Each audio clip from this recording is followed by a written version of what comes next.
Merci, heureux de vous retrouver, très nombreux en train de suivre Congo Presse. C'est dans CML 13 Télévision, la chaîne du professionnalisme, la chaîne qui travaille pour l'intérêt de la population congolaise, la chaîne tout près des opprimés, tout près de faibles. C'est CML 13 Télévision. Nous voilà sur ce plateau qui a toujours parlé de la République démocratique du Congo, notre pays. Et votre pays également. Merci. Nous sommes le 1er juillet 2023, samedi. Le rendez-vous d'avant-bruit revient cette fois-là avec beaucoup d'énergie pour analyser, décortiquer les questions relatives au fonctionnement de notre pays. Parce que l'actualité l'oblige, avec les invités sur ce plateau, on va parler d'abord de cette commémoration de 63 ans après l'accession de notre pays à sa souveraineté nationale et internationale. La République démocratique du Congo, allais-je dire, notre pays a totalisé 63 ans depuis qu'on a obtenu cette indépendance. Est-ce que ça vaut la peine de célébrer cette date malgré tout ce que le pays est en train de traverser? Est-ce que nous avons obtenu cette indépendance sur tous les plans? Avec les invités sur ces plateaux, on va analyser cette question, mais aussi la relation entre l'Église catholique et le régime de Félix Tshisekedi, qui semble être ne pas au beau fixe actuellement. Vous avez suivi la leçon donnée aux évêques catholiques, aux presses de l'Église par le chef de l'État pendant son séjour au Kasaï. Il a tout dit sur son implication dans ce qu'il a appelé le respect de la sécurité, où il va s'attaquer à tout Congolais, au moins qui va s'attaquer, qui va menacer la sécurité de notre pays. Le chef de l'État a parlé et la réaction des évêques est attendue. Vous avez suivi l'abbé Chollet qui a donné sa version de fait par rapport à la position qui a été prise par le chef de l'État. Avec nos invités sur ces plateaux, Congo Presse va vous permettre de vous faire une opinion juste sur l'actualité de notre pays. Mais on va frôler un petit peu la prière au stade de martyrs, c'était hier, pour recommander notre pays entre les mains de Dieu. Vous avez vu, le monde était là avec les invités. On va essayer. Quelqu'un me disait que nous sommes dans un pays où on remplit le stade simplement quand il s'agit de la musique, mais pour recommander notre cher et beau pays entre les mains de Dieu, je refuse de dire Piak. Alors, Moïse Dianichai, il m'a remis sa carte aujourd'hui pour que je ne massacre pas son nom. Moïse, bienvenue à Congo Presse, c'est le plateau qui vous a tant manqué pendant un temps. En tout cas, ça faisait un bon moment qu'on n'était plus venu. Moi, je suis même tombé entre-temps sur le coup d'une sanction pour avoir multiplié les retards. C'est pas, oui. En tout cas, c'était ça. Donc, quand on est appelé à plusieurs occupations à la fois, le besoin est là. Le besoin a toujours été de partager nos analyses avec nos téléspectateurs, parce que de toutes les façons, c'est pour ça qu'on a été journaliste. C'est pour ça qu'on aime faire ce métier. Alors, cette fois-là, c'était la bonne. Et voilà, je dis merci. Et surtout, bon après-midi à tous ceux qui sont maintenant là, présents pour échanger avec nous. Merci beaucoup Moïse pour d'avoir d'ailleurs accepté cette invitation et d'être au moins avant aujourd'hui pour le peu que je te connaisse, parce que de temps en temps, bon, vous allez le dire certainement qu'il s'agit des embouteillages qui rendent cette ville. Alors, lui il s'appelle Orman Bola, il est aussi journaliste. Orman, comment ça va? Ah oui, je vais très bien, Francis. Et toi? Non, bah, moi ça va. Surtout que j'ai retrouvé mon plateau de Congo Presse. Ça un peu que marché, hein? Ah ouais, ça ne peut que marcher. Moi, je pense que le plaisir est partagé parce que c'est un plateau qui aide beaucoup la population. Ça nous permet aussi de réfléchir ensemble dans la confrérie sur la marche du pays. Il faut qu'on se le dise, hein, CML 13 télévision, c'est l'une des chaînes très suivies aussi ici au pays. Donc lorsqu'on passe ici sur cette chaîne, on est vraiment très heureux et nous saluons tous ceux qui nous suivent devant leur poste de téléviseur. Merci beaucoup Roman. Gardez le micro, on va faire un petit commentaire sur la prière qui a été faite au stade de Martyrs où on a recommandé notre pays entre l'homme et Dieu. C'est une très bonne chose, n'est-ce pas? Bon, nous sommes déjà... Je crois que ça va résoudre certains problèmes. Non, nous sommes déjà un pays laïque. Chacun est libre de célébrer selon sa foi. Et nous avons vu récemment comment le chef de l'État était avec la communauté musulmane. En même temps, il y a eu un appel à la prière pour la nation au stade des Martyrs, organisé hier, comme on peut bien le voir sur les images. Ça contraste. Alors pourquoi j'aime CML? Parce que quand il s'agit du stade, on vous montre quand même. On illustre directement, mais voilà, on voit le stade quasiment vide. Mais quand même. Le stade est quasiment vide. Bon, Non, moi je ne fais pas de commentaires, mais ceux qui nous suivent peuvent aussi voir je ne sais comment pas le stade était quasiment vide. Je ne sais pas si la régie a les images du concert de Ferregola. Lorsqu'on compare un peu les concerts de Ferregola, les concerts de Ferregola avec une prière. Je suis en train d'arriver. Consacration. Voilà. On m'avait posé une question. Ça c'est les images de. C'est même très fort. Franchement. Mais la régie, vous devriez attendre que je vous demande. Est-ce que vous avez demandé de balancer les images? Mais la régie est à la page. C'est pas possible. Non, la régie est à la page en fait. J'étais en train de dire lorsqu'on essaie de faire une petite on revient là sur les images de la prière. Justement, nous parlons de cette image-là, nous parlons de ces rendez-vous-là quasiment manqués parce que on avait fait appel aux Congolais de venir prier. Nous savons que les Congolais aiment beaucoup prier. Mais lorsqu'on vous appelle de venir prier pour la nation, c'est quand même primordial, non? C'est quand même quelque chose de très important. Moi, en tant que chrétien, je ne peux que saluer l'initiative qui a été prise. Oui, en tant que chrétien. Mais malheureusement, on se rend compte que non, les chrétiens ont compris que la politique essaie un peu de tout gâcher dans notre pays et que peut-être ces genres d'appels ne profitent en rien à la population. Attendez, d'après vous, qu'est-ce qui peut expliquer ce vide remarquable? Parce qu'il s'agit de l'intérêt de la nation. L'intérêt de la nation, mais attendez, vous allez prier. Pourquoi les Congolais n'ont pas répondu à ces rendez-vous? Les Congolais n'ont pas répondu à ces rendez-vous, c'est parce qu'ils ont faim. Le Congolais a faim. Vous n'allez pas demander à quelqu'un qui a faim, qui a fait peut-être 2-3 jours, il ne mange pas, de venir prier. Voyez? Donc aujourd'hui, on n'attendra pas. On nous a illustré les concerts de Ferregola. Ils avaient aussi faim là, mais ils ont rempli les concerts. Mais justement, les Congolais aujourd'hui acceptent peut-être de se divertir pour oublier certaines souffrances. Ça, c'est une évidence. Le Congolais souffre à tel point qu'il est prêt à aller peut-être s'amuser un tout petit peu, se divertir au lieu d'aller dans un rendez-vous. Peut-être les gens ont eu de l'argent, ont bouffé de l'argent, ils se sont empochés beaucoup de sommes pour qu'ils soient des instruments ou des outils qu'ils vont utiliser pour leur guise. C'est ce que nous déplorons en fait. On voit très bien que les stades quasiment vides et pourtant lorsqu'on voit les concerts de fer, il n'y avait même pas d'espace, il n'y avait même pas un terrain qu'on pouvait voir la vie vide. Mais franchement, c'est pour dire que les Congolais les plus dupes aujourd'hui, il n'est pas question d'appeler seulement les gens à la prière, mais il faut qu'on travaille. Il faut qu'on change les choses. Au lieu de multiplier les séances de prière, mettez-vous au travail. On doit se mettre au travail. Baissez quand même les taux d'échange. Mais les taux d'échange ne fait que grimper du jour au lendemain. Aujourd'hui, hier c'était à 22, aujourd'hui à 23, 24. Il y a encore quelque part où le taux d'échange est à 25. Vous voyez que nous sommes dans une situation assez précaire. Qui vous sort une lettre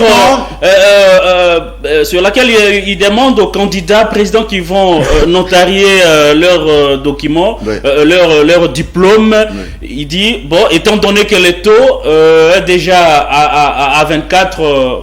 je crois 24,3, il demande à ses services de ne recevoir l'argent s'il s'agit de francs congolais qu'avec 300 francs.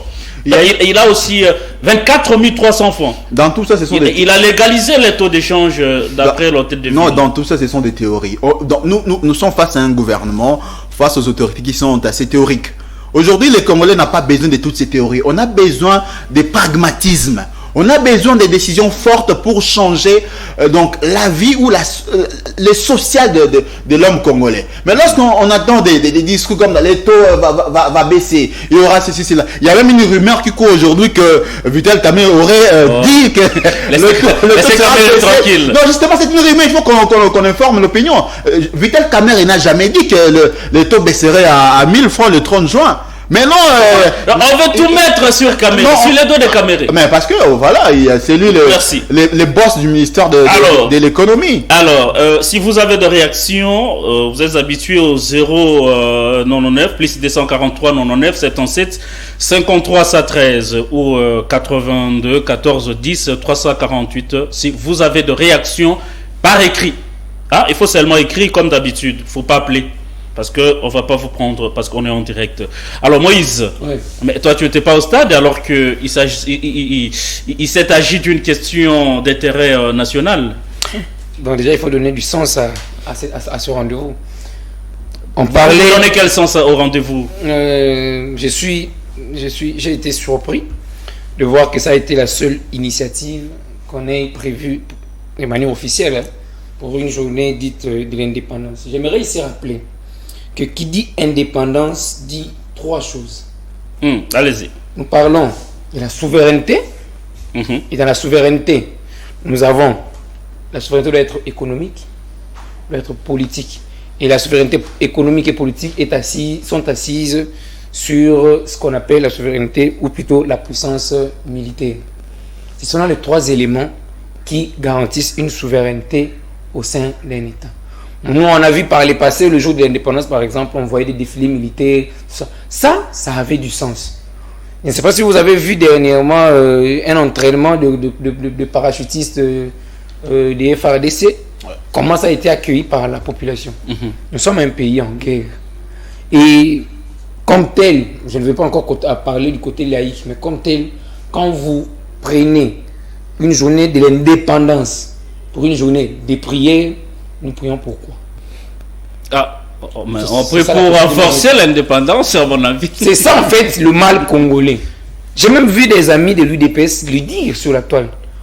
L'indépendance, on ne peut pas développer un peu. Moi je suis foncièrement chrétien. Ceux qui me suivent sur Facebook le savent. Moi je suis chrétien. Mais je ne veux pas qu'on fasse d'amalgame dans ce pays. On a tendance à vouloir faire croire à notre population que c'est à force de beaucoup prier que nous allons développer ce pays, nous allons manger, nous allons nous vêtir. C'est ainsi que vous voyez des mamans quitter la maison le matin, aller rester à l'église prier, alors qu'elle devait prendre soin de ses enfants, de son mari. Les enfants n'étudient pas, n'ont pas l'éducation qu'il faut parce que maman n'est pas là, maman est à l'église. Pourquoi? Parce que ça commence du haut. C'est à cause de ce genre de communication. Où, un jour de l'indépendance, les gens, au lieu de parler histoire, au lieu de parler où en sommes, au lieu de parler État, au lieu de parler une sorte d'évaluation. Une sorte d'évaluation de la part déjà du pouvoir. Nous, on appelle des pasteurs pour venir prier. Donc, vous voulez dire qu'il y a des questions qui ont été déjà résolues dans la Bible, par exemple, celui qui cherche trouve. Mais en fait, au lieu d'aller chercher, mais même Dieu lui-même, vous mettez en train de prier. Dieu lui-même a dit que celui qui ne travaille pas ne mange pas. Vous voyez. Moi, je veux bien aujourd'hui, par exemple, qu'on parle du bilan. Vous voulez parler du bilan parce que nous sommes arrivés au 30 juin, jour de notre indépendance. Mais qu'est-ce que nous avions déjà commencé pour espérer aujourd'hui arriver quelque part? Nous avons des problèmes dans ce pays, des problèmes de sécurité, nous avons des problèmes alimentaires, nous avons des problèmes du social, des problèmes financiers, surtout les salaires des enseignants, des fonctionnaires de l'État, et même chez les privés. Moi, dernièrement, j'étais chez l'Alimité, j'ai vu des gens travailler, entrer à 16 heures dans une usine pour sortir le lendemain à 11 heures pour être payé à 7 000 francs. Au lieu même du minimum du SMIC qui est à 5 $ aujourd'hui.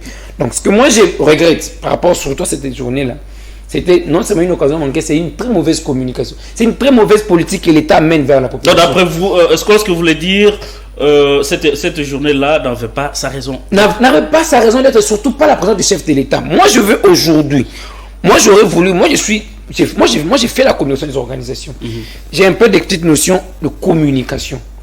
Donc, je préfère aujourd'hui que le chef de l'État... Moi, j'ai entendu l'ancien Premier ministre Adolphe Mouzitu le dire, que la guerre n'est pas que militaire, c'est aussi sur la communication. les attitudes, les postures, les discours, ce que vous faites renvoie un message vers l'ennemi et vous pouvez déjà remporter une guerre sans même avoir tiré une seule balle. Il faut savoir comment s'y prendre. Nous sommes en guerre. Le Rwanda est en train de construire. De se préparer militairement. Dans son état-major. Nous, c'est dans la prière. Nous, on monte présent dans un stade en train de prier. Le lendemain, on le montera dans un anniversaire. Et le lendemain, ce sera dans je ne sais quoi. Non, c'est pas bon. C'est pas bon comme je sais que le président Tshisekedi, c'est quelqu'un qui est vraiment affûté du côté communication. On l'a vu par le passé. Mais là, en tant qu'État, moi, je ne suis pas d'accord à ce qu'on puisse comme ça commémorer notre indépendance. Moi, j'aurais voulu, j'ai parlé tout à l'heure de l'ancien Premier ministre, lui, il a même suggéré que même si on n'a pas des armes pour attaquer le Rwanda, mais le seul fait de déplacer des troupes vers la frontière du Rwanda peut déjà alerter le Rwanda. C'est un message déjà, voilà. Moi, je veux au moins voir l'État être dans ce genre de posture et d'attitude. Et non pas prier. Prier, c'est bien. Prier, c'est privé. Et surtout que, quand on est chef de l'État, on est garant du bon fonctionnement, mais aussi, on est le premier à devoir faire respecter la Constitution qui établit ce pays comme étant un pays laïque. Vous appelez les chrétiens au stade pour prier. Qu'en est-il des citoyens musulmans, kimbanguistes et consorts? Ça, c'est compliqué à déchiffrer. Donc, moi, j'aurais souhaité, personnellement, qu'on réfléchisse mieux comment, parce que ça fait la deuxième fois. Le président Tshisekedi commémore de cette façon le journée de l'indépendance et ce n'est pas bon. Moi, je lui suggère. Il n'y a plus de défilés depuis que Félix Tshisekedi est arrivé. Et ça, c'est déjà grave. Et même si on veut se passer des défilés, trouvons d'autres astuces pour en profiter, pour faire de cette journée une journée. Donc, on remplace le défilé par la prière. Vous trouvez que c'est mal? Non, c'est déjà ça. C'est à ça que je me pose justement. Je ne veux pas qu'on remplace le défilé. Bon, par exemple, ce qu'on fait les FARDC lors de leur entraînement aurait bien servi pour une journée technique. C'est genre de démonstration. Nous sommes un pays en guerre. Je ne sais pas si on se rend compte. Il y a la guerre, il y a l'insécurité accrue. Il y a des gens qui kidnappent, qui tuent, qui violent à Lubumbashi, au Lualaba, à Kwamut, à Maluku. Il y a même un phénomène qu'on appelle Mobundo, que les FARDC ont du mal à maîtriser jusque-là. L'Est de la République, n'en parlons pas. Comment voulez-vous que dans un pays comme ça, nous nous mettons à prier? Non, on n'a pas le temps pour la prière. On a le temps que pour. Si on n'a pas le moyen aujourd'hui pour faire la guerre frontalement, on doit au moins communiquer dans un sens de faire peur à l'ennemi. Alors, parce que vous avez attamé directement la question de l'indépendance, je voudrais qu'on puisse quand même s'attarder là-dessus. 63 ans après l'indépendance, quel héritage pour notre pays? Est-ce qu'on a avancé? On a régressé? Est-ce que ça valait la peine d'obtenir quand même cette indépendance? Bon, je garde encore la parole. Gardez le micro parce que vous avez posé cette question. En tout cas, ça, c'est justement cette question que moi j'attendais. Quand on parle de bilan, là vous me posez une question pour savoir où en est-on. En tout cas, il faut qu'on évalue un peu, malgré on n'a pas tout le temps, mais voilà. Il faut une petite évaluation de cette indépendance. Dans notre pays, nous avons, je l'ai dit tout à l'heure, nous avons 5 problèmes. Nous avons un problème social. Notre État n'est pas organisé. L'espace dans lequel nous vivons n'est pas structuré. Nous avons des problèmes moraux, des problèmes moraux. La moralité de notre population est à désirer. Il y a un travail à faire dans le cadre de la communication publique dans ce sens. La sécurité. Ça fait plus de 3 décennies maintenant, ça fait plus de 2 décennies que nous sommes en guerre. Que nous comptons aujourd'hui, ça se compte par dizaines de millions de morts depuis le début de la guerre. Nous avons un problème financier. Nos caisses sont constamment vides, ce qui nous renvoie souvent à des grèves inutiles parce que les gens ne sont pas payés ou sous-payés. Nous avons, en dernier lieu, le problème, les problèmes urbains. Bon, maintenant, si vous voulez voir, moi je commence même avec le président Kabila et le président Tshisekedi. Ouais. Ils nous ont amené, vous allez remarquer qu'à chaque fois qu'ils vous mettent un programme sur la table, avec beaucoup de communication autour, c'est à la veille des élections.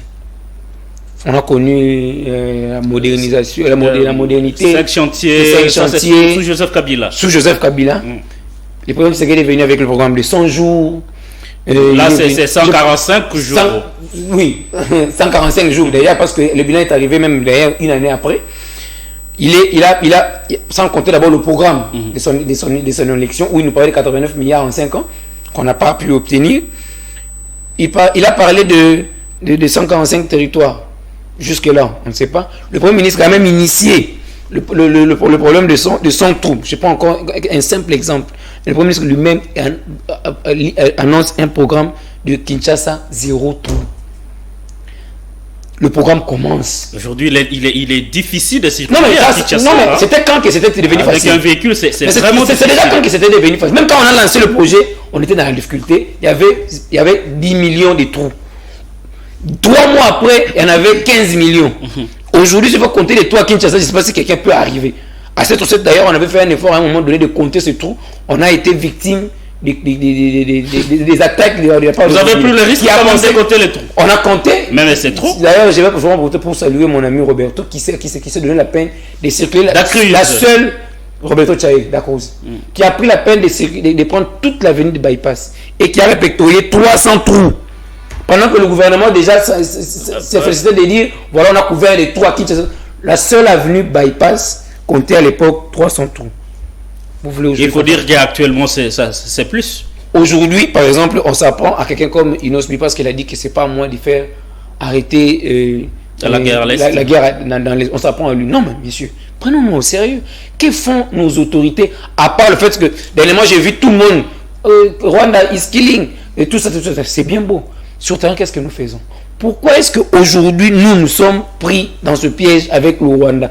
Comment ça se fait que l'EAC, qui aujourd'hui a même l'ONU a fait des rapports pour faire partie le Rwandais de notre sol, n'ont jamais quitté. Le M23 occupe encore nos territoires. Et nous, on ne les attaque pas. Jusqu'à aujourd'hui, les FARDC ne font que se défendre. Ils attendent que les M23 attaquent pour rétorquer. C'est quelle armée qui attend à ce qu'on l'attaque sur son propre sol pendant que l'ennemi est en train d'occuper le sol? Ça m'inquiète. Donc, bref, pour me résumer, j'aimerais dire aujourd'hui que nous n'avons fait aucun pas, surtout sur le plan de sécurité. Aujourd'hui, par exemple, nous voulons revaloriser notre image au-delà de nos frontières. J'ai vu dernièrement le président Tshisekedi avait fait un effort dans ce sens-là. C'est ce qui a justifié d'ailleurs ses premiers voix. C'est comme ça qu'il disait, il voulait redorer l'image de la RDC. Oui, c'est bien, vous voulez redorer. Mais quand vous prenez quelqu'un qui a été accusé d'avoir détourné des millions de dollars, vous le prenez, vous en faites le vice-premier ministre de l'économie.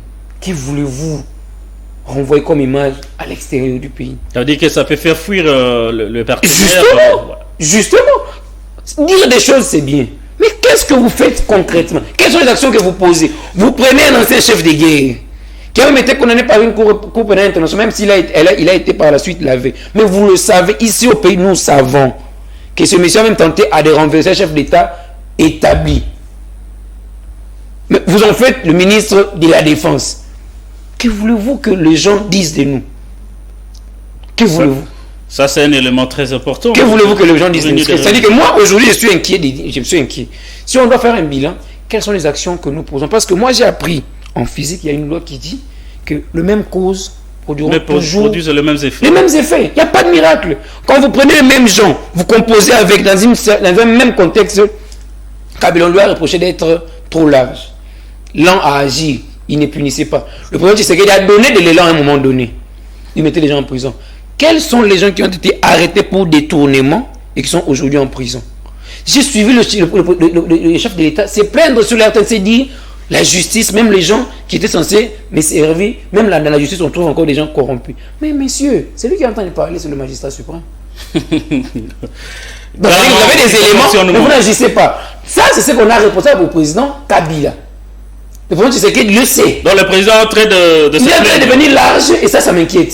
Le président Tshisekedi est en train de devenir beaucoup trop large. Beaucoup trop large. À un moment donné, il a donné une certaine indépendance à la justice. J'ai vu l'IGF devenir l'IGF comme on aimerait bien le voir. Mais l'IGF transmet les dossiers. Mais comment ça se fait que l'inspection générale des finances, qui constitue un dossier, parce que même moi, quand je suis le monsieur Alinguet à la télé, je suis séduit par ses analyses. Il est cohérent, il est pertinent. Mais comment ça se fait que son dossier qu'il a construit, quand il arrive devant les juges acquittent les gens que lui, il a accusés? Comment ça se fait? Et pourquoi le président Tshisekedi ne demande pas? Dernièrement, je l'ai vu descendre lui-même sans une autorité pour vérifier le travail de la francophonie. Ça, j'ai félicité. C'est comme ça qu'il faut procéder. Un travail de terrain. Un travail de terrain. Comme ça, les personnes ne savaient. Même le gouverneur ne savait pas. Si vous voyez cette photo, vous verrez que le président Tshisekedi était seul. Sans Gobila, sans Samaloukonde. Seul, il a débarqué pour voir quels sont les travaux. Pourquoi? Parce que c'est que là, Là, il sait qu'il va devoir parce qu'il est sous pression de la communauté francophone. Mais pourquoi on n'a pas la même pression quand il s'agit des choses comme, par exemple, des dossiers que les chefs déposent à la justice? Nous, on aimerait bien voir des gens faire la prison. Parce qu'on sait qu'il y a un évêque l'a dit dernièrement, je ne vais pas citer son nom, il a dit qu'aujourd'hui, par exemple, vous voyez même dans la gestion de l'État, vous voyez que ce sont plus des hommes politiques qui s'enrichissent et très rapidement. Merci. Mais comment ça se fait? Pourquoi on se demande pourquoi l'IGF, ces dossiers, qui, lui, il fait son travail, il amène des dossiers, mais pourquoi est-ce qu'on n'a pas l'aboutissement de ce dossier? Je ne vais même pas encore rappeler ici le procès 100 jours qui nous est resté en travers la gorge. Donc, pour mes résumés, j'aimerais vraiment dire qu'il faudrait déjà, peut-être c'est pas tard, commencer peut-être aujourd'hui, à poser des actions qui... À 63 d'âge, à 63 ans, on peut toujours... Non, il n'est jamais tard pour commencer. Hein. Vous pensez que jusque-là, on n'a rien fait et qu'on pourra faire quand on va atteindre ces... Là, par exemple, 70 ans, par exemple. Si je dois noter, il y a 4 ans aujourd'hui, on avait commencé quelque chose. On a donné une certaine indépendance à la justice. Ça, on doit poursuivre. C'est lui qui va encore ralentir cet élan-là, c'est lui-même le magistrat suprême. Parce qu'il doit... Mais vous parlez de l'indépendance à la justice pendant qu'il y a des dossiers de l'IGF qui traînent. Justement, c'est ce que j'ai dit. Ça veut dire que cette justice... C'est-à-dire que lui qui est censé, qui avait impulsé ce vent, il doit poursuivre. Il n'est pas devenu complaisant. Je ne sais pas s'il a des choses à se reprocher. Mais même alors, dès lors qu'il a encore le mandat du peuple, il doit devoir mener à bout cet élan qu'il avait commencé. Parce que ce n'est que par là que nous pourrons demain compter sur les actions que nous posons aujourd'hui pour pouvoir faire un bilan demain. Oman, j'estime qu'à 63 ans d'âge, on n'est plus bébé, qu'on a de la maturité. Est-ce qu'aujourd'hui, on peut évaluer de manière un peu concise cette indépendance qu'on a obtenue? À 63 ans, cher Francis, on est déjà majeur. On est papa. On est même grand-père. Même grand-père. On est même grand-père. C'est-à-dire on est devenu déjà grand responsable. Et la famille peut compter sur vous. Malheureusement, la République démocratique du Congo semble donc encore être un bébé 63 ans après. 63 ans après, la RDC n'est pas un pays où il fait beau vivre. 63 ans après, le Congolais a toujours les rêves américains, a toujours les rêves européens. De l'Allemagne d'Afrique. Bon, là, ce sont des slogans qui sont venus avec le rythme à place. Donc, on fera de la RDC l'Allemagne d'Afrique. Mais moi, je suis en train de vous faire voir comment aujourd'hui, sortez ici demander, posez la question. Actuellement, c'est Pékin de la Chine. Posez la question, même à 10 jeunes Quinois ici. Souhaiterez-vous rester en RDC si on vous donnait une opportunité d'aller au Canada ou en France? Policier, vous avez à devenir loterie, c'est compliqué tout ça. Vous savez, on en parle, ça fait rire, mais c'est sérieux. Non, comme j'ai commencé par dire que non, 63 ans après, on est encore un enfant, un bébé, qui ne pense pas vraiment à être indépendant. Oui, nous sommes indépendants des noms, mais nous ne sommes pas indépendants vraiment de fait. On m'a dit, de fait. Il y a encore des éléments qui prouvent que nous sommes encore dépendants. Économiquement, pardon, nous sommes encore loin. Quand on regarde même notre budget comparativement à d'autres pays voisins d'Afrique, on voit que la RDC est encore loin. Et pourtant, déjà en 1960, cher Francis, en 1960, la RDC était un pays considéré comme un pays émergent. En 1960, lorsque nous avons acquis notre indépendance, et à cette même période, la RDC était une puissance agricole et industrielle. Mais aujourd'hui, 63 ans après, nous sommes prêts à aller quémander du maïs à nos voisins. Vous vous rendez compte? Et surtout, on dit, bon, il y a un individu qui a bloqué l'initiative. Non, ça, ce sont des faux fuyants. Je ne pense pas qu'un individu peut être fort que des institutions. Voilà pourquoi on a toujours dit, aujourd'hui, nous avons besoin des institutions fortes, non des individus forts. Comment quelqu'un qui n'est même pas au gouvernement peut-il bloquer toute une machine gouvernementale? Le gouvernement prend une décision d'aller chercher les maïs ailleurs et un individu qui s'est pointé pour dire que ne vendez pas le maïs à mon pays. Ce sont des choses qui sont aberrante, inacceptable et vraiment incompréhensible. Digne des comptes des faits. Non, franchement, là, ce sont des distractions que moi je... Excusez-moi, je voudrais répondre. Chers téléspectateurs, prenez l'habitude de toujours signer vos messages parce que ça nous met en mal de lire un message qui n'est pas signé.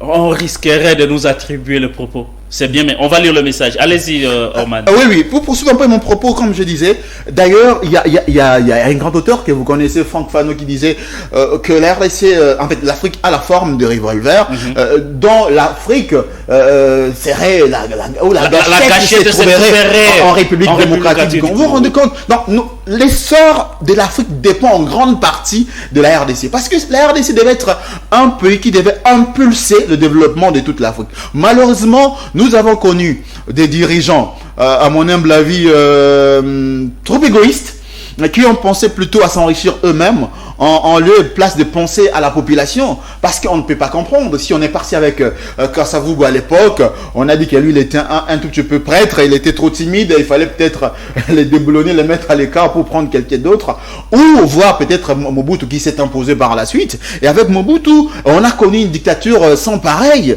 Malheureusement, on a eu une lueur d'espoir avec l'avènement de Mosé Laurent Désiré Kabila à la tête du pays, lui qui a mené une forme de révolutions dans sa façon de faire. On voit une certaine révolution à la Sankara en quelque sorte. C'est quoi ce que vous appelez une révolution à la Sankara? Du sens où il voulait vraiment qu'on produise nous-mêmes, que nous ne soyons pas dépendants des autres. Et l'Occident n'aime pas ce genre de politique. Lorsque quelqu'un vient, il vous fait... il vous éclaire en quelque sorte que vous devez ne pas dépendre des autres, mais vous devez travailler vous-même pour être indépendant, c'est-à-dire chercher comment à faire évoluer votre économie, chercher comment à avoir votre propre monnaie très puissante, avoir justement construire, je dirais, les tissus par exemple économiques et tout. Vous vous rendez compte que ces genres de personnes ne sont malheureusement pas acceptées au niveau de l'Occident. 63 ans après. Et donc on n'est pas indépendants, nous. Non, j'ai commencé par vous dire que nous sommes indépendants. Théoriquement, on est indépendants, mais sur le plan de fait. Pratiquement, on reste encore dans... Parce que nous sommes toujours ouverts à des propositions financières de l'extérieur. On est toujours prêt à recevoir des dons. Et vous vous souviendrez que généralement, lorsqu'il y a des dons, il n'en est pas question. Il n'y a pas forcément des dons. L'Union européenne continue à construire même des toilettes chez nous. Non, ils le font en retour et il y a toujours des bénéfices qu'ils attendent. Donc, 63 ans après, il y a toujours de l'insécurité. Nous célébrons nous commémorons le 63e anniversaire. Entre-temps, il y a des parties où les amis, les Congolais enfouis, à Bunagana, qui est toujours occupé, par exemple, on a Kwamutu, où on n'a pas su faire l'enrôlement parce qu'il y a l'insécurité. Il y a un groupe qui s'est imposé là-bas, Mobondo, comme l'a dit tout à l'heure Moïse. Mais attends, là, vous êtes... du quoi? Vous êtes du Kwang et vous avez un média qui s'intéresse beaucoup à cette partie de notre pays, Maindombe News. Ouais. Mais la ministre là, près du président de la République, à tout moment quand elle vous parle, elle vous dit tout va bien, le calme est revenu dans cet espace. Est-ce que vous, en tant que patron de ce média Maindombe News qui s'intéresse à cette partie, vous pouvez nous confirmer ce que la ministre est en train de dire à chaque fois qu'elle sort aux médias? Je n'ai pas envie de faire certaines révélations sur cette dame, mais ce qui est évident, elle est de l'une des tribus en conflit. Ah bon? Akwamoto, oui. Encore une révélation par rapport à cette question. Oui, mais je n'aurais pas vraiment aller en profondeur, mais ce qui est sûr... Allez-y, dis-moi mon bureau pour que la dame sache ce qui se passe en réalité. Vous savez, le conflit existe entre Teke et Yaka. Et il y a une tribu qui est souvent, je dirais, pointée du doigt.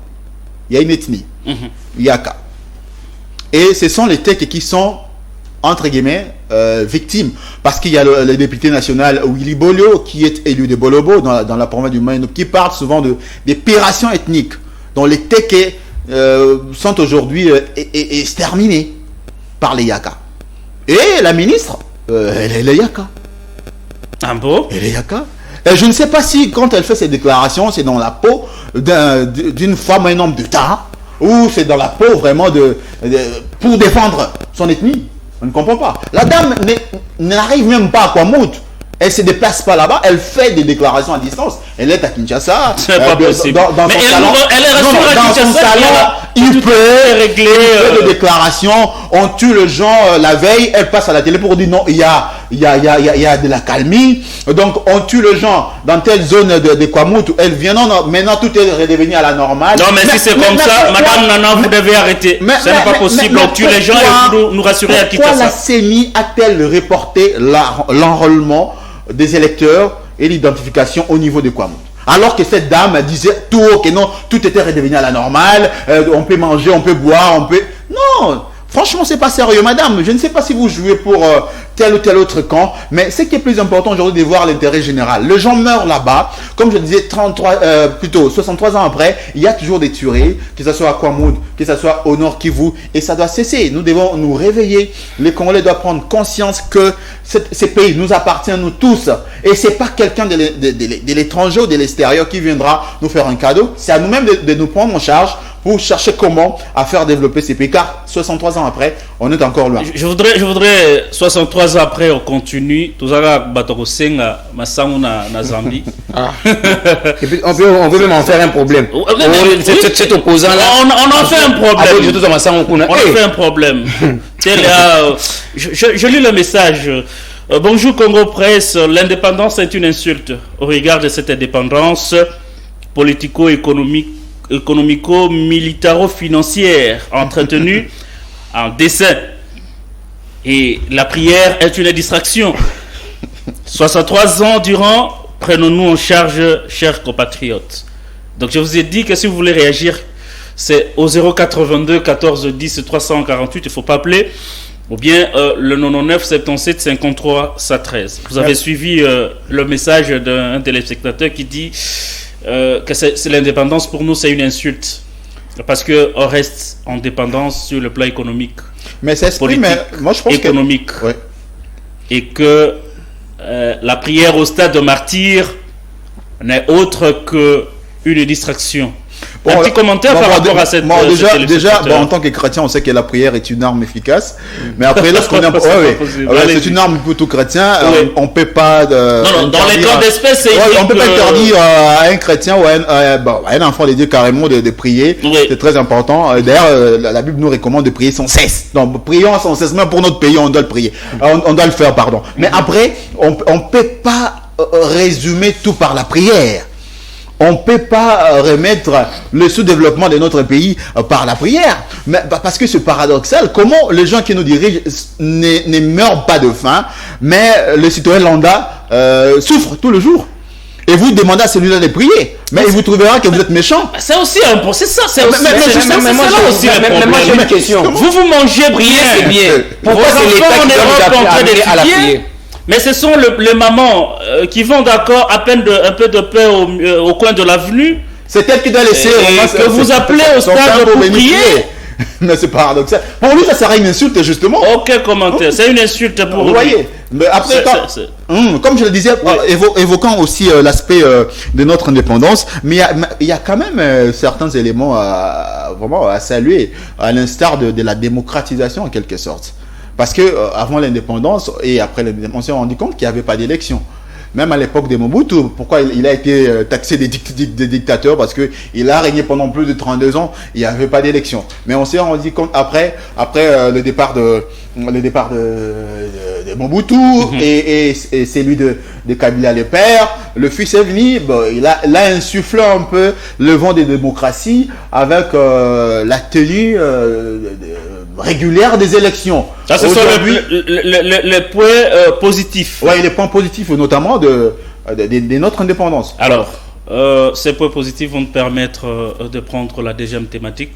Je sais que Moïse va revenir sur l'indépendance. Beaucoup de choses. il faut comprendre la deuxième thématique, mais vous aurez tout le temps de revenir. J'ai tout noté, nous en faites pas. Voilà.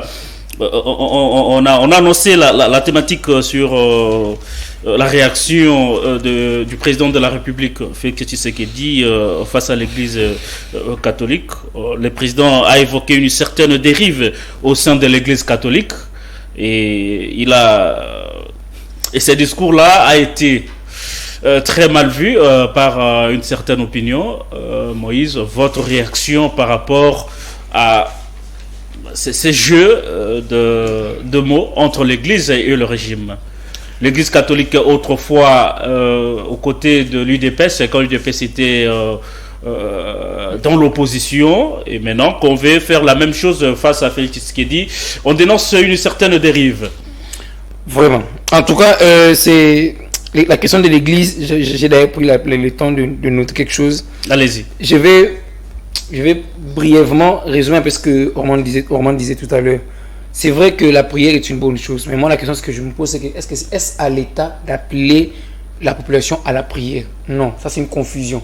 L'État doit mettre les pères d'église dans des conditions à ce qu'ils puissent organiser des veillées de prière, tout ça, des cérémonies de prière, des activités, des réunions, sans pour autant devenir en soi une mission évangélique. L'État n'est pas une mission évangélique. Mais non, mais l'État, c'est organisé par les Mukuna et les autres. Voilà. Donc, maintenant, pour revenir à la question de l'Église, il y a deux choses.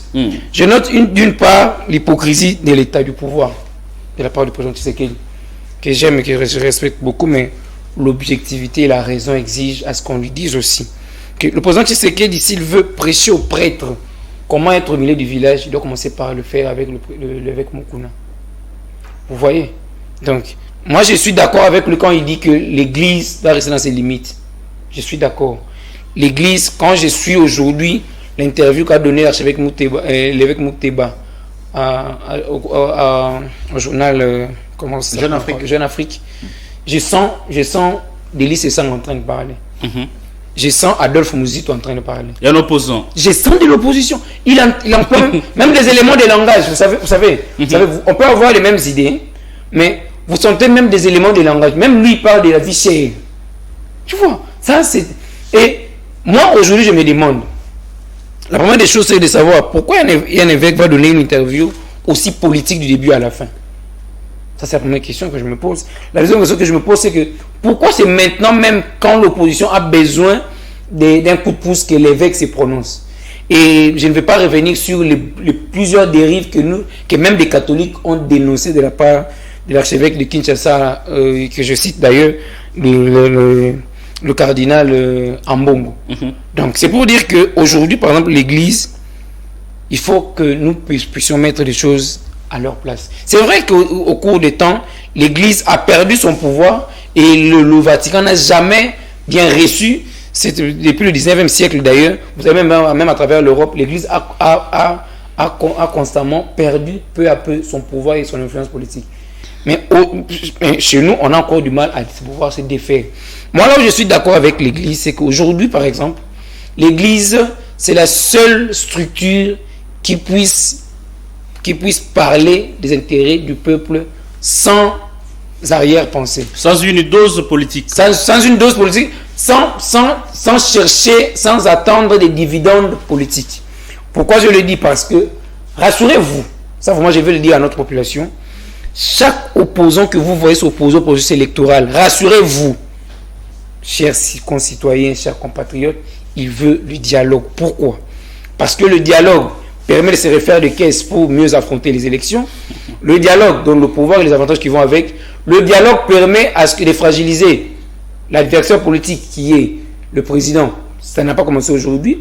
Et le dialogue, comme on le sait tous, permet de pouvoir restructurer leur parti. Alors ça, c'est un intérêt. Moi, je ne le tiens pas de moi-même. Je le tiens d'un opposant avec qui j'ai eu vraiment des échanges ici qui m'a dit clairement. Faut pas nous citer les noms de ce. Je ne vais pas citer d'ailleurs parce que ça va violer le secret professionnel. Revenons à Mbujimayi. Il m'a dit clairement que lui, il n'a pas besoin des élections. Alors, voilà, parce qu'il sait que si nous allons aux élections aujourd'hui, ces élections vont aboutir à la victoire du camp au pouvoir parce qu'ils vont tricher. Tant mieux dialoguer, avoir des dividendes et aller après en ayant déjà des poches pleines. Je l'ai dit clairement. Donc, pour revenir... Je voulais ce passage avant de revenir sur ce que vous étiez en train de dire.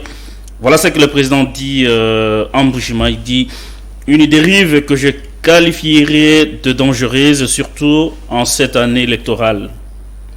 Donc, l'Église doit être au milieu du village, au milieu des Congolais.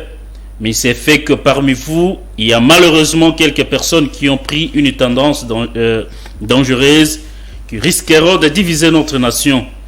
je me sens obligé de dire que je n'accepterai jamais une telle dérive. Qu'est-ce que Félix Tshisekedi compte faire face à la position prise par l'Église catholique? Déjà que moi je suis d'accord avec lui quand il dit ça. Je suis d'accord avec lui. Là au moins vous êtes d'accord avec lui. Je suis d'accord avec lui. Non, je l'ai dit tout à l'heure, j'ai fait la part des choses. Oui. J'ai dit, j'aimerais vraiment qu'on me comprenne mieux.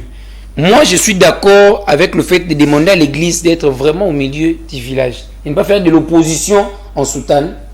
Je demande au président Tshisekedi de ne pas faire une chose et son contraire. C'est-à-dire quand vous demandez à l'Église catholique de ne pas accompagner l'opposition, vous, à votre niveau, essayez de parler aux autres pasteurs qui sont aussi l'Église, mais qui ont à qui on peut reprocher le même chose. Attends, faisons un peu un pas en arrière pour voir quelles sont les relations qui ont caractérisé l'opposition hier, quand l'UDPS était à l'opposition.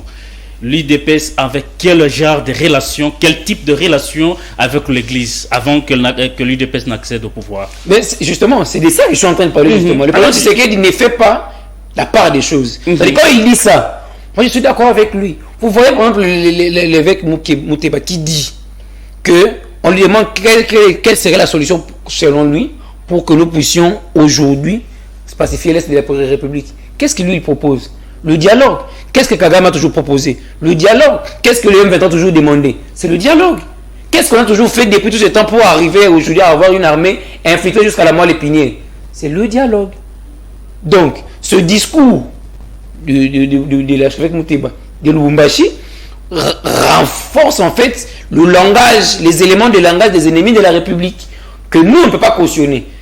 C'est de là que moi je suis en train de parler des dérives. Ce sont des discours dangereux pour notre État. Parce qu'aujourd'hui, nous devons apprendre aux rebelles à se soumettre par la force. Moi, je suis d'accord que le gouvernement aujourd'hui refuse de dialoguer avec n'importe quel groupe rebelle. Tu touches aux armes, la présence du feu, on brûle, on tue.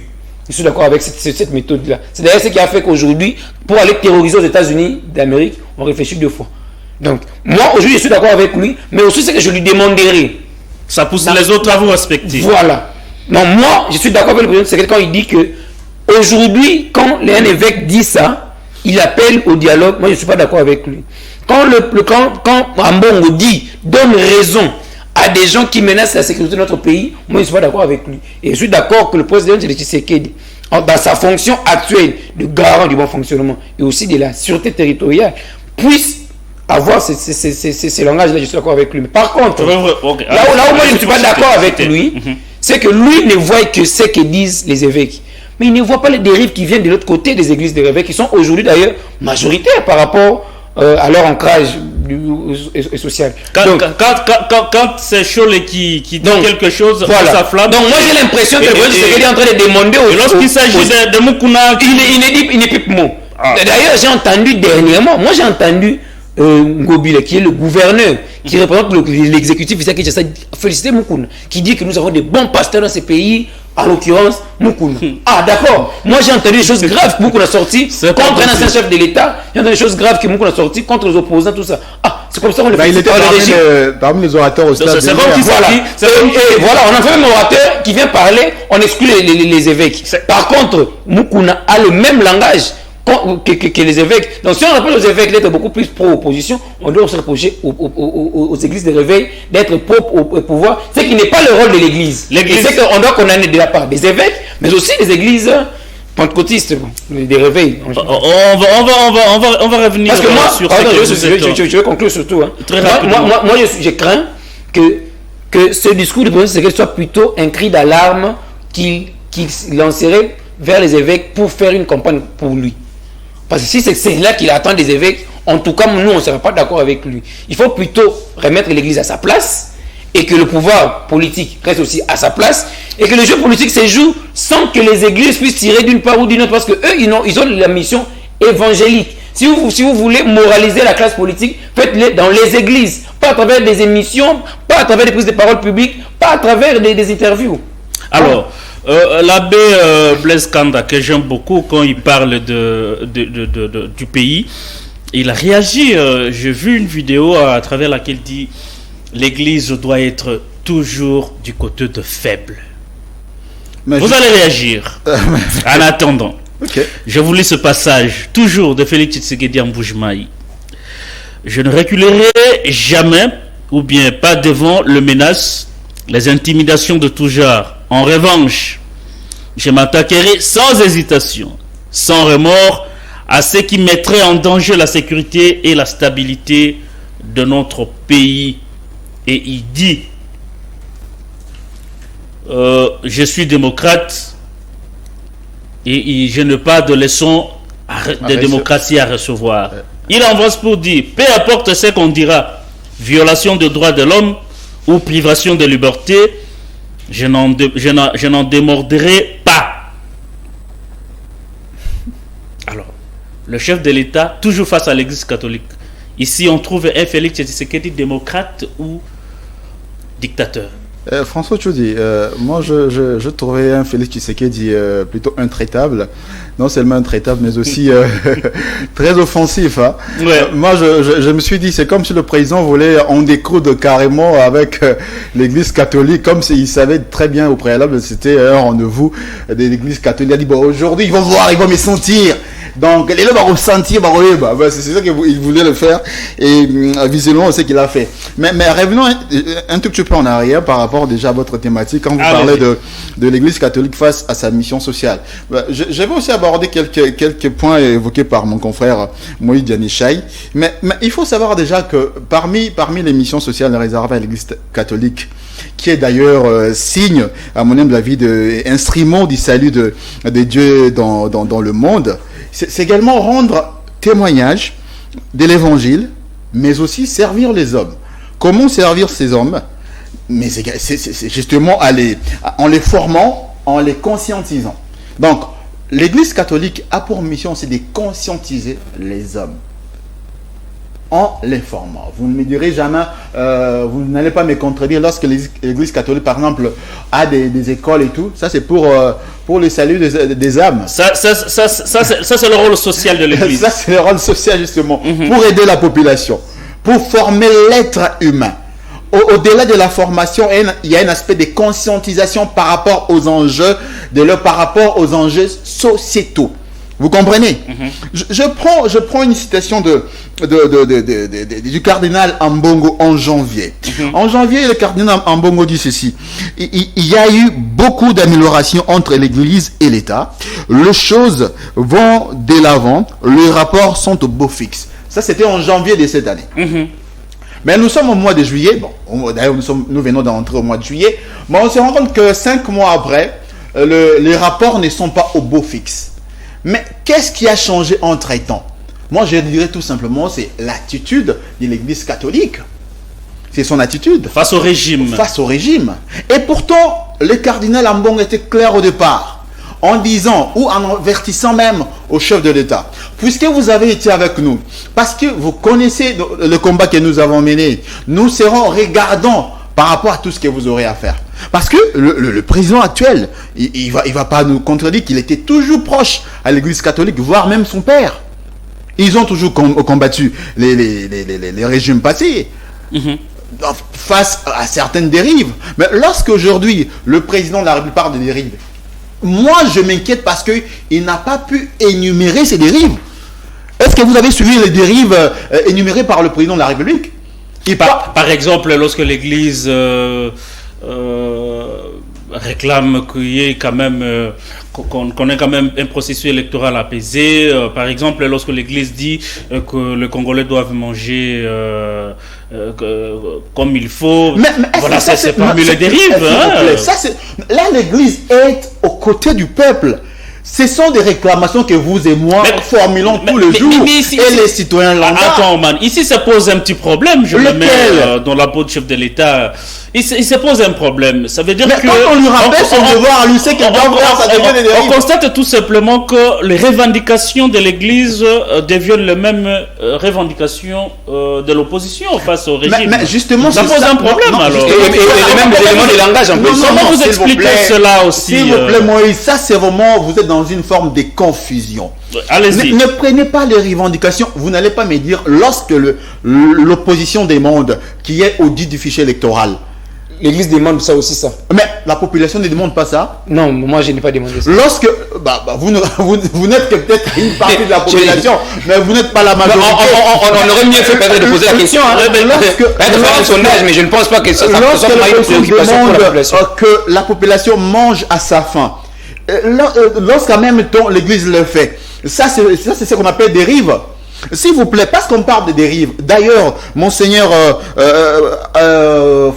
plutôt, j'allais dire Cholet, Donatien Cholet a répondu. Je vais lire ce qu'il a dit. L'église a toujours été du côté des faibles. Il y a eu un moment, pendant que la situation était chaude, c'est presque tous les 2 jours que j'étais à Limité, tard soir, voir le vieux Étienne Tshisekedi pour échanger. Et en ce moment, il était en position de faiblesse par rapport à un pouvoir qui voulait tout imposer. L'Église reste dans cette dynamique. Ce qui a changé est que ceux qui étaient dans l'opposition sont maintenant au pouvoir. C'est-à-dire, l'Église a gardé toujours sa position. L'Église reste là. L'inverse des rôles. Ceux qui étaient à l'opposition sont maintenant au pouvoir et l'Église reste toujours du côté. L'Église n'a pas changé. L'Église n'a pas changé. Voilà. Alors, si la même église a été avec Étienne Tshisekedi, si la même église a été avec Félix Tshisekedi, parce qu'il y a même des photos où on peut voir justement l'église catholique avec les différents membres de l'opposition qui aujourd'hui sont au pouvoir, vous ne direz pas qu'à l'époque c'était déjà une forme de dérive. Alors, ce qui fâche, s'il vous plaît, François. Allez-y. Ce qui fâche, à mon humble, on ne doit pas se voiler la face. Ce qui fâche aujourd'hui, vous aurez le temps de réagir par rapport à ça. C'est la proximité de l'église catholique à l'opposant Moïse Katumbi. Ah, c'est ça la vérité. Non, c'est ce qui fait mal. À mon humble avis, d'après mes analyses et beaucoup de il y a la photo de l'église. Mais oui, parce que moi-même derrière là, les évêques, le cardinal, entouré. Ça met mal à l'aise le pouvoir, le régime. Ça met mal à l'aise. C'est comme s'il y a une forme de piqûre de rappel à tout le monde pour dire non. C'est pas ça la dérive. Lorsque vous voyez souvent Moïse Katumbi, je ne suis pas son porte-parole, mais lorsque vous le voyez souvent avec les évêques, récemment d'ailleurs, ce sont dans des rencontres souvent ecclésiastiques.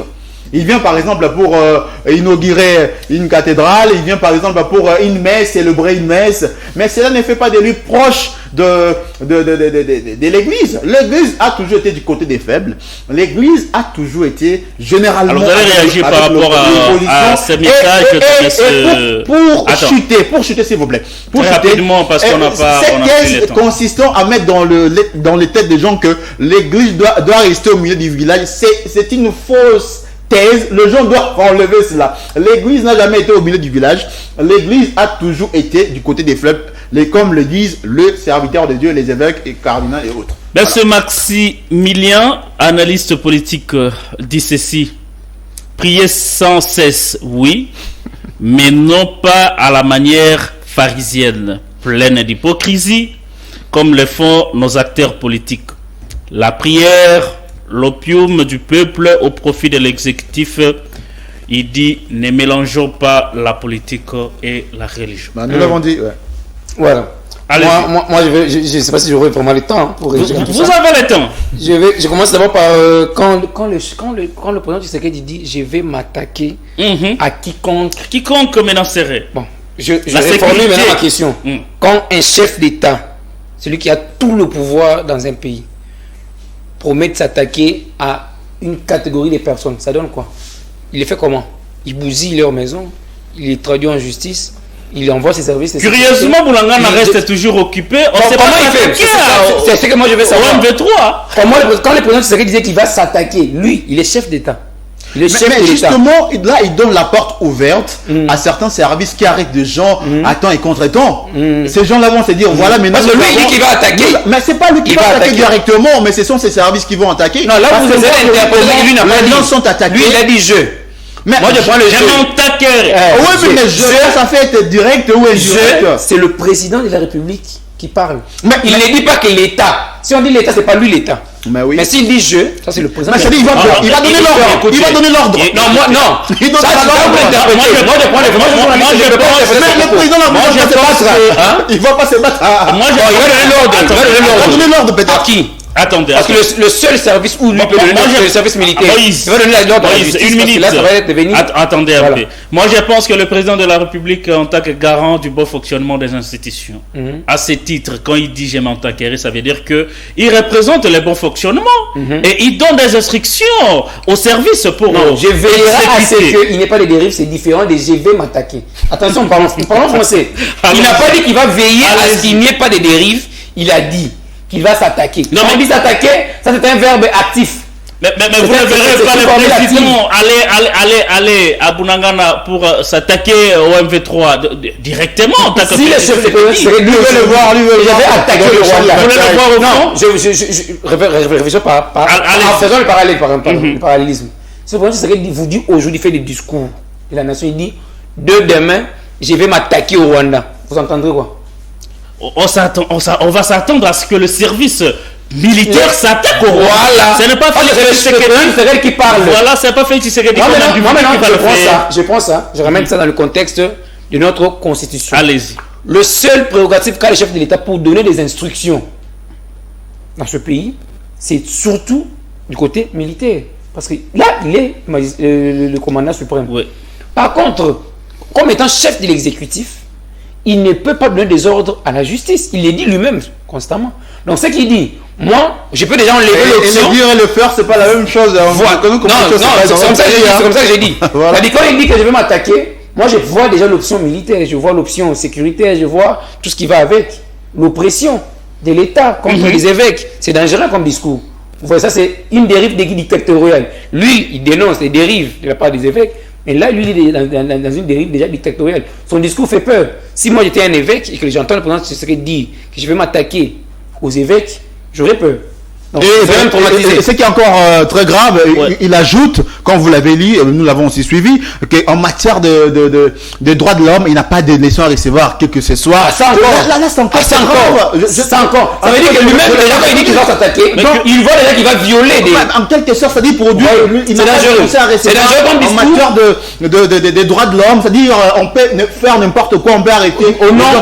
Aujourd'hui. On sait que quand même Kabila a tué des gens dans ce pays. Quand on dit Kabila, c'est Kabila n'a jamais touché un pistolet pour tuer quelqu'un. Mais sous son régime, sous son mandat, les services de sécurité ont tué des gens et on a vu ces militaires être promus en grade juste après. Donc c'est pour dire que c'est dangereux quand un chef d'État emploie ces gens de termes, surtout à la veille des élections. Moi, ça craint. C'est une sorte de menace face aux opposants. Mais justement, lors de son discours... Et ça, c'est pas pour les opposants. Là, il est dit d'abord face aux évêques. Aux évêques. Ça, c'est encore plus dangereux. Donc, vous estimez ici que les évêques. Voilà, je déconseille pour Tshisekedi de récidiver ces genres de discours. Bien choisir les mots. Nous sommes un pays francophone. Oui. Le français, c'est un pays des mots. Le français, c'est une langue de mots. Comme chaque mot, il n'y a pas de mots innocents. Ouais. Quand tu dis je vais veiller à ce qu'il n'y ait pas de dérives et que quand tu dis c'est un autre sens, c'est un autre contenu. Autre chose. Par contre, je veux aussi interroger un peu par rapport aux... Parce que j'ai réagi toujours aux propos du roman de tout à l'heure. Il a évoqué les propos de l'abbé Chollet. J'ai aussi lu, j'ai beaucoup lu, j'ai beaucoup été intrigué par l'interview de l'archevêque Mouteba qui n'est pas rien dans la Cinco aujourd'hui, qui ne représente presque l'église catholique. Quand lui il dit par exemple qu'il va très rapidement conscientiser les hommes. J'ai entendu vraiment dire ici que la mission de l'église c'est conscientiser les hommes. Ok. Mais lui dans son interview il dit quand on lui demande qu'est-ce que doit faire le chef du prince, qu'est-ce que lui préconise? Il doit arrêter de se courtiser par les gens de l'UDPS, qu'il traite d'ailleurs, je cherche encore le mot, il traite les fanatiques de l'UDPS. Il dit que le président doit se départager, se départir de charlatans assoiffés d'argent. Là, il parle des pasteurs des églises de réveil. Ses collègues, il les appelle des charlatans assoiffés d'argent. Il parle encore de Kassaïen. Il dit le président de ne pas écouter de son entourage qui est composé des courtisans de son ethnie. Vous voyez, en fait, c'est très grave de la part d'un évêque. Même après, c'est très grave. il faut revenir dans le fait. Non. Je ne sais pas si là, tout ce qu'il a dit là, c'est son de mensonge ou c'est une invention. Il Bon. a fait que rappeler. Bon, Il faut donc, aller tout dans à l'heure, le vous avez fait dit que la mission de l'Église, c'est conscientiser les hommes. On parle de quels hommes? Mais même Parmi les hommes là, on enlève même les gens. Quand tu caricatures. même dans nos églises, ça arrive pour vous dire, frères et sœurs, arrêtez de vous prostituer, c'est mal. Ça peut arriver. Ok, ça c'est français. Mais quand tu dis aux gens, frères et sœurs, toi tu es un prostitué, ça tu as dit autre chose, tu n'as pas prêché. Allez, Par exemple, allez, quand toi tu dis au chef de l'État qu'il ne doit pas avoir autour de lui de son ethnie, tu es déjà toi-même tribal. Quand tu traites tous les gens de l'UDPS des fanatiques, ça c'est déjà une sorte de caricature. Non, il n'a pas dit tout le genre. Non, il a dit les gens de l'UDPS. Le genre n'a pas Il a dit les gens. Le genre, mais il n'a pas dit tout le genre. Voilà. Les est un Il n'a article pas dit défini. tout le genre. Les est un article défini. Ben oui, mais on doit S'il pas avait dit avoir des fanatiques de l'UDPS, ça aurait épargné d'autres. Il a traité tous les gens de l'UDPS de fanatiques. Wow. Et ça c'est trop partisan de sa part en tant qu'évêque. Parce qu'il y a des gens de l'UDPS qui sont de l'église catholique, qui ne peuvent être pas des fanatiques, ça peut être des gens bien. Alors, mais France, C'est une manière aussi. C'est une manière aussi. Il y a une chose que moi je dois retenir, c'est que l'Église ne fait pas des cadeaux à qui que ce concluez, soit. Moïse. Et puis rapidement, quand il traite les pasteurs des églises de réveil des charlatans chauffés d'argent, je vous rappelle que c'est l'évêque, l'archevêque de Kinshasa, le cardinal Ambongo, qui a réclamé une Jeep du haut de la tribune au stade des Martyrs. Tu ne le sais pas. On lui a attribué cette Jeep-là pendant qu'il avait tout un charroi. Parce que c'était une promesse. Il réclamait que la promesse soit réalisée. D'accord. Ouais, mais le cardinal Ambongo sait qui dit Kabila dans ce pays, il sait ce que ça représente. Ça, c'est des 1. Et puis des 2. Quand vous recevez beaucoup de dons comme ça, qu'est-ce que vous en faites à votre tour? Vous les emmagasinez chez vous parce que je vous informe que ces jeeps là sont encore chez lui. Bah, par rapport à la réception de dons, même le pape en venant ici, il a déploré ça. Alors, il a dénoncé le fait que donc c'est pour dire que c'est toujours mieux. cadeau. Même Jésus a dit, avant de voir ce qu'il y a dans l'œil de l'autre, regarde d'abord chez toi. Donc quand tu traites les autres, ça fait d'argent, les charlatans ça fait d'argent. Vous voyez aussi l'église catholique n'est pas un exemple.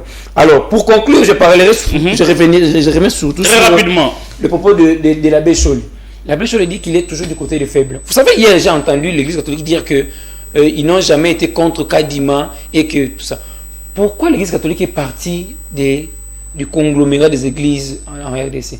Le truc là qui est aujourd'hui chapeauté par Dodo Kamba. C'était quoi la raison? N'est-ce pas des Nikadima? C'est ça le double langage que moi je repose sur l'église catholique. Merci. C'est-à-dire qu'aujourd'hui, vous dites que vous êtes du côté des faibles. Ça veut dire quoi être du côté des faibles? Ça veut dire que tout ce qui s'est fait sur l'église catholique est forcément malhonnête, non propre à la consommation pour la population, n'est pas recommandable. Non. Alors, moi j'aimerais qu'aujourd'hui. Il faut conclure. Moi j'aimerais qu'aujourd'hui. On a débordé là. Qu'on ne puisse pas tomber dans la logique de rien ne peut se faire sans nous. Mais que l'église soit plutôt dans une approche de développement et puis qu'on puisse avancer. C'est-à-dire, moi je veux suggérer à l'église que si vous n'êtes pas d'accord avec un processus électoral, mettez-vous de côté. Laissez les choses avancer. Si vous avez des éléments, dites-le. Par exemple, moi je sens dans le discours des abbés, de l'église catholique, des propos sans des faits. Alors, c'est ça que moi je déplore. Bon, j'aimerais que l'église nous donne plutôt des faits. Vous avez une minute édifier la population pour avoir une minute pour votre réflexion. Merci beaucoup. Nous sommes dans ces pays. Une minute, justement. Oui, peut-être je ne veux même pas attendre une minute. Alors, nous sommes dans ces pays, François Tchoudi. Rappelez-vous, il y a un cardinal qui a dit, il a qualifié un régime des médiocres. On le sait. C'est-à-dire, quand on dit que vous êtes médiocre. Et les médiocres dégagent. Voilà, que les médiocres dégagent. Et là, c'était celui des pêches qui applaudit. Voilà, à l'époque. Vous avez l'impression que je suis ici pour les faire l'UDPS apparemment. Lorsque le cardinal avait dit que les médiocres dégagent. Pour dire que l'église catholique ne fait des cadeaux à personne. Elle est là juste pour jouer son rôle des sentinelles, des conscientisations. C'est comme Ambongo qui dit aujourd'hui que les frappeurs dégagent. Oui, s'il y a des frappeurs aujourd'hui, s'il y a encore des médiocres qui continuent à entourer le chef de l'État, s'ils peuvent dégager, ils n'ont qu'à dégager pour aider la population. Aujourd'hui, à Kinshasa, nous sommes victimes des enlèvements tout le jour, à chaque heure, à chaque minute. Ouais, il fallait qu'on les dénonce. Il faut qu'on les dise. Les gens sont enlevés dans les taxis au niveau de Kinshasa. Le pouvoir doit jouer son rôle. Les gouvernements provinciaux, que ce soit même les autorités nationales, doivent se mettre en œuvre pour arrêter cette hémorragie. Parce que lorsqu'on sort de ces choix le matin, le matin, on ne sait pas si on va rentrer à la maison le soir. Et voilà des choses qui préoccupent la population. Nous sommes à la veille des élections. Le chef de l'État avait appelé à un processus apaisé pour que nous puissions justement passer ces bonnes élections. Mais aujourd'hui, on voit que les voix discordantes s'élèvent. Il y a aujourd'hui forcément une guerre ouverte entre le régime en place Et l'Église. C'est très dangereux parce On espère que ça ne sera depuis pas que le nous cas. connaissons l'histoire de ces pays, on a eu des cardinals Etchou, le cardinal Monseng et tout. Tous ont toujours, à un certain moment donné, eu cet affrontement avec le régime passé. Et ça n'est pas bon. on sait qui sort vainqueur et qui sort perdant. Merci beaucoup. Merci à vous, Roman Bola, d'avoir accepté cette invitation de Congo Je vous Presse. en prie, François. Merci à vous, Moïse, Ça a été un d'avoir été plaisir. le nôtre pendant 1 heure. Merci à John Mouka d'avoir été derrière le caméra. Merci à la réalisation de notre ami John qui a assuré. Merci à vous d'avoir été très nombreux à suivre cette émission. Le rendez-vous est fixé pour le samedi à 16h. Merci. Et nous tenons toujours à rappeler qu'à Kinshasa, il se pose un problème sérieux d'enlèvement. Nous demandons aux autorités de renforcer la sécurité et de veiller à ce que le Congolais puisse se circuler normalement et en toute tranquillité. Merci. D'ici là, portez-vous bien. On se rencontre dans le rendez-vous d'avant-bruit pour le samedi prochain. Merci.